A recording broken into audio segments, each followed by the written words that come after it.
सिद्धाणं नमो सिद्धाणं नमो आयर्याणं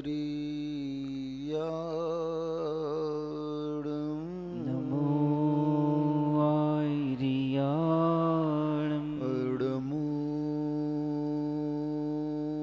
वज्झायाणं नमो वज्झायाणं नमो लोये सब साहूणं नमो लोये सवसाहुणं हाँ नित्य घटती आयु है पर पाप मति घटती नहीं।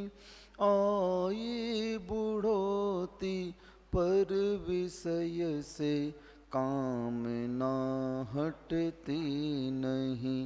मैं यत्न करता हूँ दवा मैं धर्म मैं करता नहीं।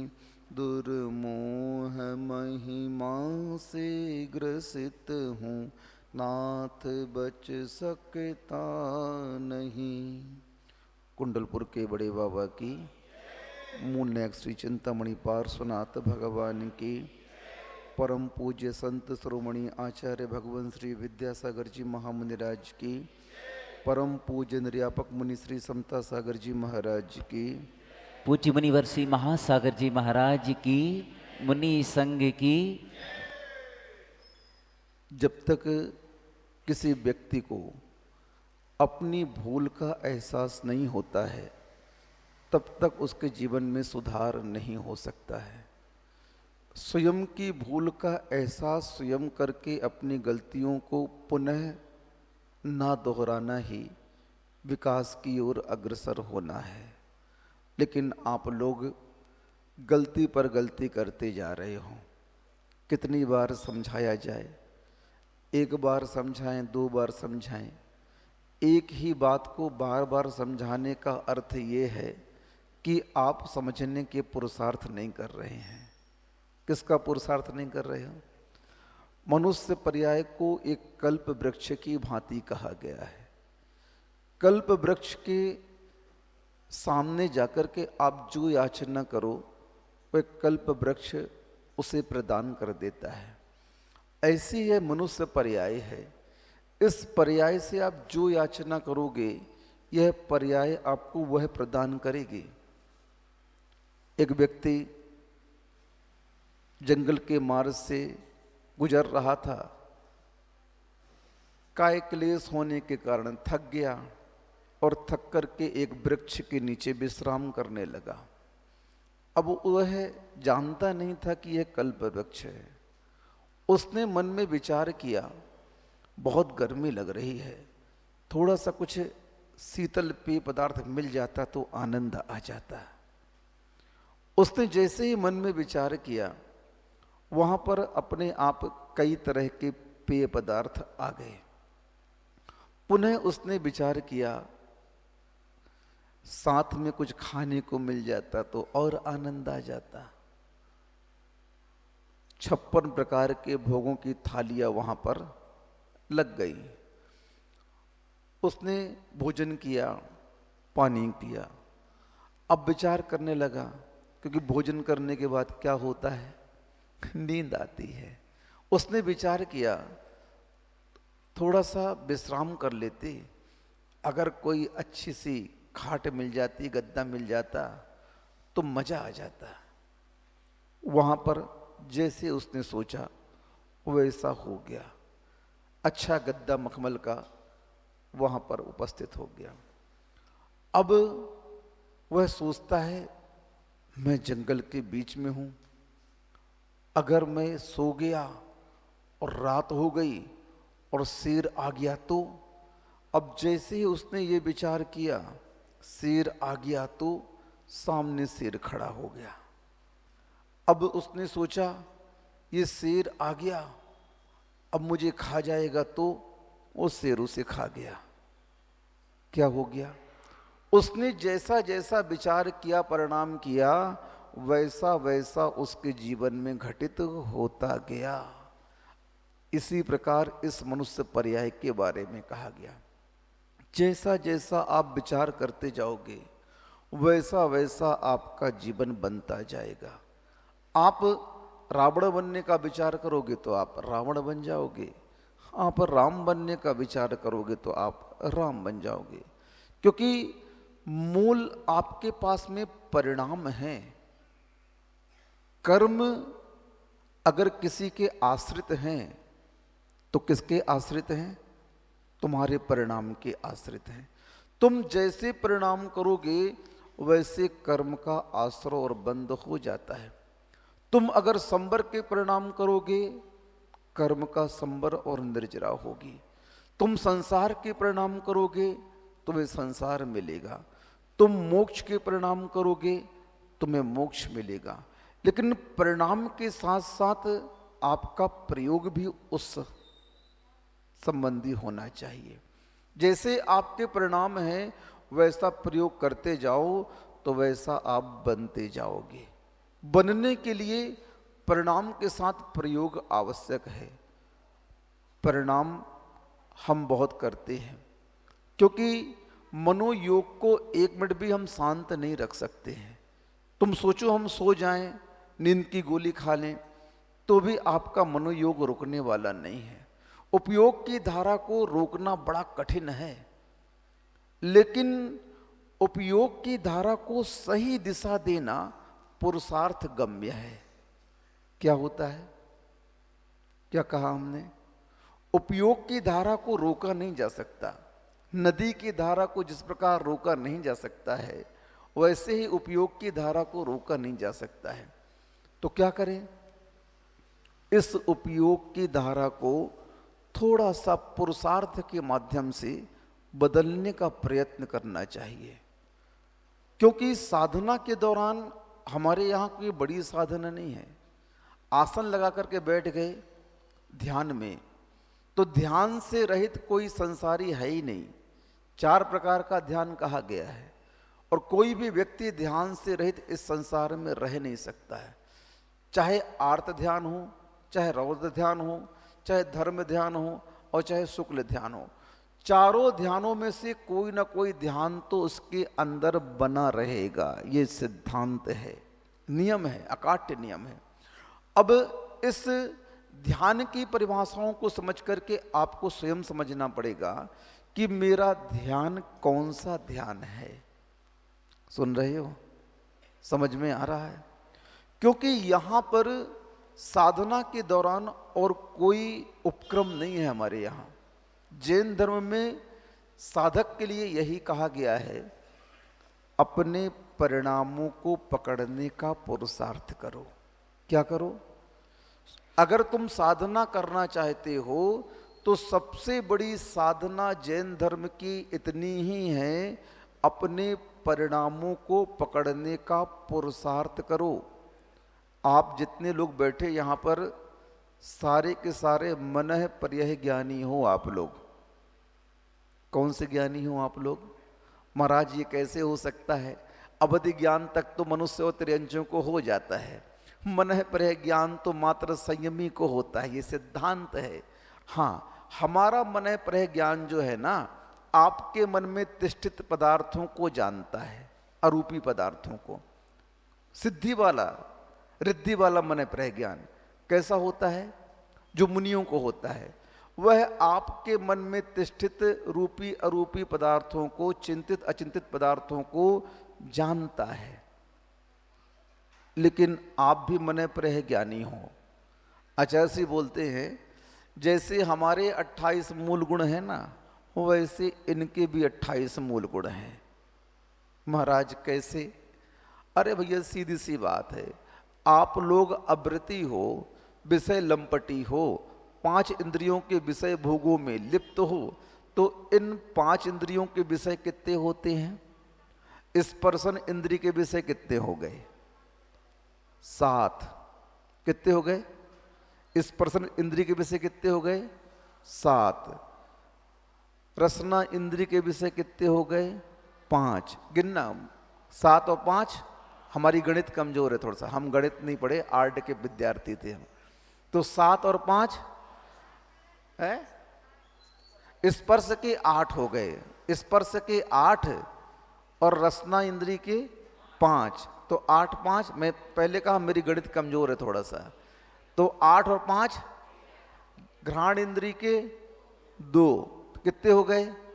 13 और 2 15, और चक्षु इंद्रिय के 5, 5 रंग चक्षु इंद्रिय के कितने हो गए? 15 और 5 20, और कर्ण इंद्रिय के 7, सारे ग म पा धा नि सा, कितने हो गए? 27, और एक मन। हाँ, आपके कितने मूल गुण हो गए? सुन रहे हो? संसारी प्राणी के भी 28 मूल गुण हैं, और जो संसार से विरक्त हो चुके हैं, उदासीन हो गए हैं, संयम को अंगीकार कर लिया, उनके भी 28 मूल गुण हैं। आपके 28 मूल गुण आत्मा के पतन के कारण है, और हमारे 28 मूल गुण आत्मा के उत्थान के कारण है। किसके कारण है? मुक्ति के कारण है। इसलिए भैया 28 तो वहां पर भी है और 28 तो यहां पर भी है, एक नीचे ले जाएगा और एक ऊपर ले जाएगा। क्योंकि परिणाम किसके हैं? आप लोग कहां बैठे हो अभी? 14 राजू के क्षेत्र में आप लोगों का स्थान मध्य में है। कहां है आप लोग? लोक के मध्य में है। अब लोक के मध्य में है, याद रखना। आप लोग कहां बैठे हो? आप लोग लोक के मध्य में बैठे हो। अब लोक के मध्य में बैठ करके अगर परिणाम 28 मूल के पंच इंद्रियों के विषयों की करोगे तो 7 राजू नीचे गमन होगा। कहां होगा? और यहां पर परिणाम उस संसार के 28 मूल गुणों को छोड़ने का करोगे, पंच इंद्रियों के विषय भोगों को और मन को अपने अंदर लाने का प्रयत्न करोगे, तो इन 28 मूल गुणों के माध्यम से 7 राजू ऊपर चले जाओगे। इसीलिए आचार्यों की दृष्टि देखो कितनी अच्छी है कि आपको बैठाया भी कहां? मध्य लोक में, बीच में बैठाया। अगर परिणाम से गिरते हो तो 7 राजू नीचे जाओगे, और परिणाम से उठते हो तो 7 राजू ऊपर जाओगे। कहां जाना है महाराज? मरने के बाद तो सभी स्वर्गवासी लिखते हैं, आज तक किसी के आगे ये नहीं लिखा ये नरकवासी है, ये तिरंचवासी है। हमेशा क्या लिखा जाता है? पापी की भी मृत्यु होती है तो आप लोग लिख देते हो महाराज ये स्वर्गवासी है। पता नहीं कैसी परंपरा चली आई, किसने ये परंपरा चलाई कि मरने के बाद क्या लिखा जाता है? स्वर्गवासी। इसलिए चला दी होगी कि भाई वो तो पापी था, मर गया, परिवार वालों को थोड़ा बुरा न लगे, इसलिए इसके आगे स्वर्गवासी लगा दो। तुम्हारा मुंह है, क्या करना? तुम्हारा मुंह है, अपने मुंह से जो बनाना चाहो अपने आप को बना लो, लेकिन अपने आप को अपने बनाने से, बोलने से कुछ नहीं होगा। परिणामों को परिवर्तित करने का प्रयत्न करना पड़ेगा। मन प्रज्ञानी आपको इसलिए कहा मैंने, अपने अंदर चल रहे परिणामों को आप स्वयं पकड़ें, क्योंकि यहां पर की साधना एकत्व की साधना कही गई है, परिणामों की साधना कही गई है, और इन परिणामों को पकड़ना भी आपको है और पकड़ करके सही दिशा भी आपको देना है। क्योंकि मोक्ष मार्ग में 2 की प्रमुखता कही गई है, परिणाम और प्रयोजन।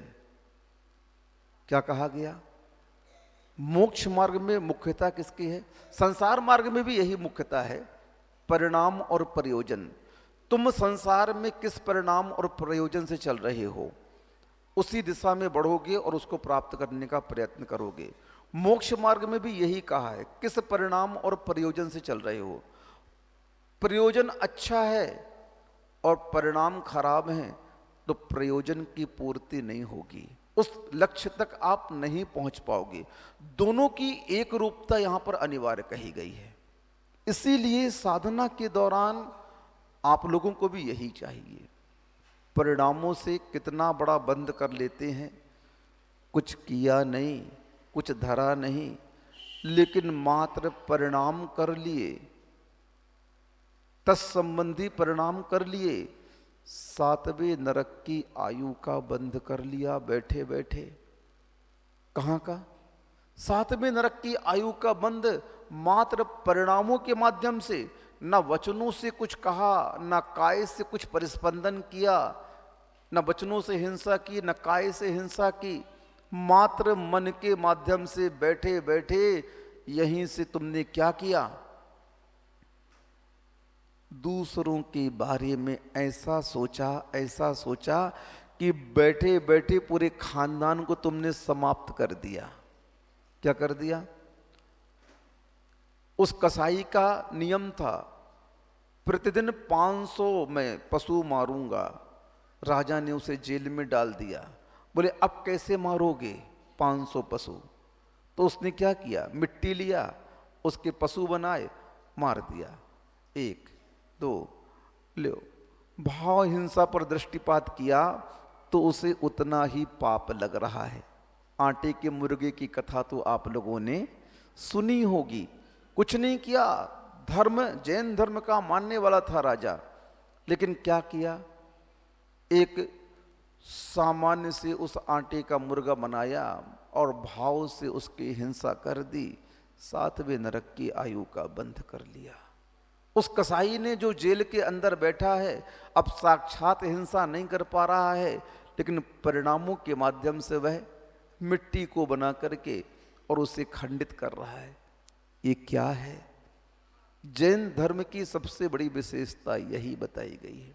तुम भाव हिंसा की ओर दृष्टिपात करो। आप उतनी द्रव्य हिंसा नहीं करते हैं जितनी भाव हिंसा कर लेते हैं। आपने जीवन में किसी का मर्डर किया क्या? आपने कभी बैंक लूटा क्या? आपने किसी को मारा का जा करके? बहुत कम लोग ऐसे होंगे जिन्होंने ये पाप कार्य किए हों। लेकिन मन के माध्यम से आप लोगों ने क्या क्या किया? सास के बारे में कैसा सोचा, ससुर के बारे में कैसा सोचा, सास ने बहू के बारे में कैसा सोचा, बहू ने देवर के बारे में, नंद के बारे में कैसा सोचा। ऐसे आप लोग अपनी तरफ लगा लो, कर कुछ नहीं रहे हैं, लेकिन परिणामों से परिणामों का आदान प्रदान चल रहा है, भावों का आदान प्रदान चल रहा है, और उस परिणामों का परिणाम भी लिखा जा रहा है। जो आपने परिणाम किए हैं उन परिणामों का परिणाम भी लिखा जा रहा है, और उन परिणामों का परिणाम भी निकलेगा, घोषित होगा, और उस परिणामों के परिणाम का फल भी तुम्हें भोगना पड़ेगा। इसीलिए बार बार ये साधना के लिए कहा जाता है, कुछ करो न करो लेकिन परिणामों को परिमार्जित करते रहो, परिणामों को प्रक्षालित करते रहो, परिणामों को धोते रहो, बदलते रहो। अपने आप से बात करने की कला सीखो। किससे बात करो? शास्त्रों का अध्ययन तो कर लिया, आचार्य कहते हैं बैठ करके एकांत में 10 मिनट निकालो।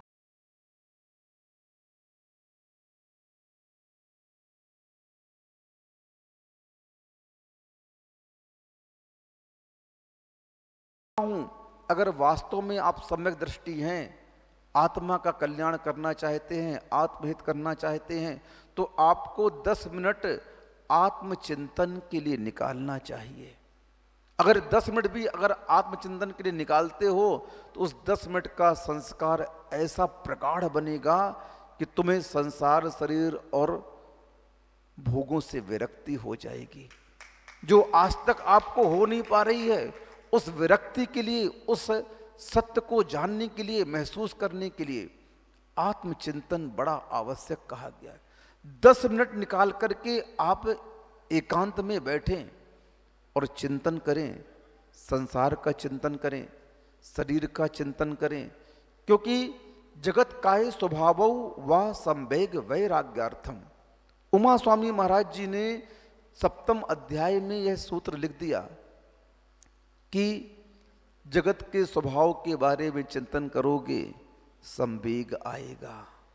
ओहो, कहाँ गए चक्री जिन जीता भरत खंड सारा, कहाँ गए वह राम और लक्ष्मण जिन रावण मारा। इन दो पंक्तियों को बैठ करके थोड़ा सा चिंतन कर लो। भैया देखो तो सटखंड का अधिपति बलभद्र नारायण जो अपनी पुण्य से इस संपदा का भोग कर रहे थे, इस वसुधा को अपने अधीन बनाए हुए थे, यहाँ तक कि बड़े बड़े राजाएं जिनके चरणों में आकर के नतमस्तक होते थे, वैभव के रूप में उनके पास निधियां थीं और उन निधियों का रक्षक हजार हजार देव हुआ करते थे, जिनके यहाँ भोगों की कोई कमी नहीं थी। वे कहाँ गए?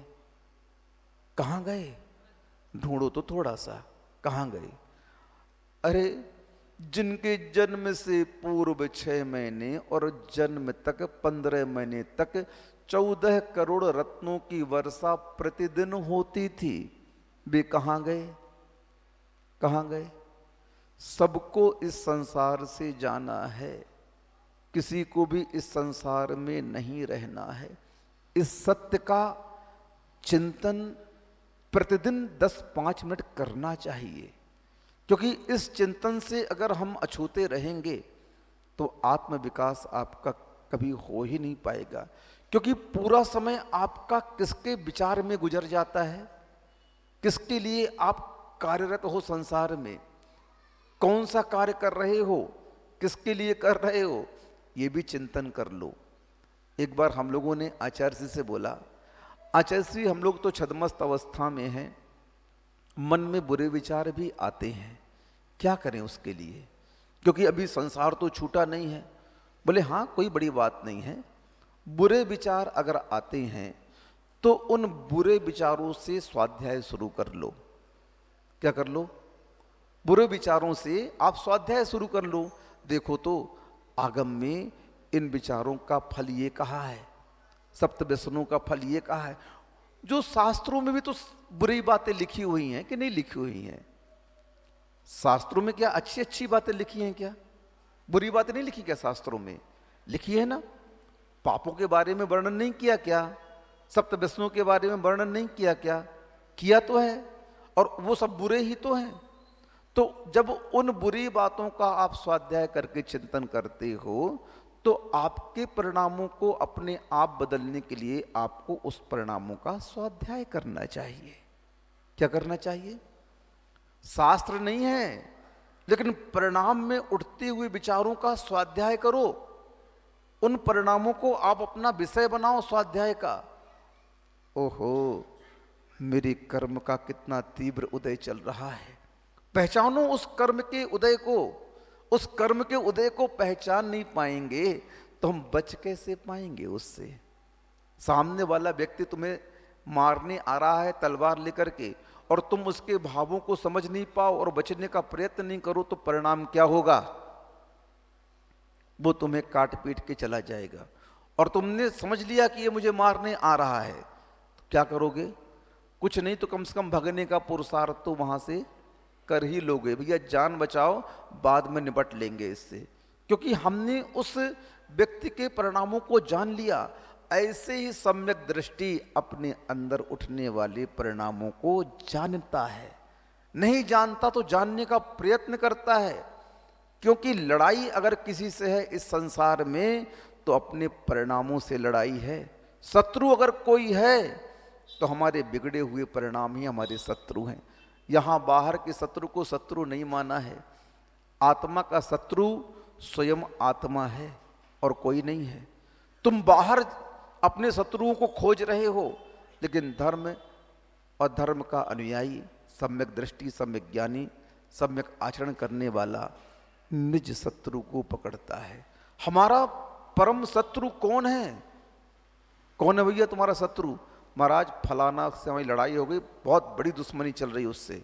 वो शत्रु नहीं है तुम्हारा, वो तो कर्म के बंद को करने वाला है। क्या करने वाला है? आपको संसार में रुलाने वाला है, वो शत्रु है। जो पर्याय को धोखा देगा, पर्याय को नाश करेगा, पर्याय का बिगाड़ करेगा।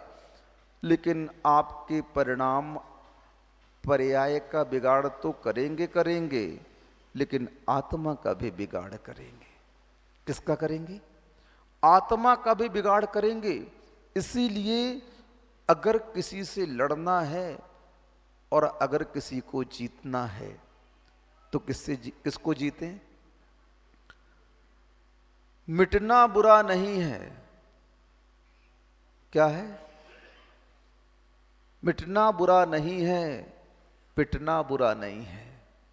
मिटना बुरा नहीं है। कभी महाराज बोल रहे थे, महाराज कविता सुनाओ। हमारी कविता, हम तो अनपढ़ आदमी हैं, अंगूठा छाप हैं। जो माल है हमारे गुरुजी का है। किसका है?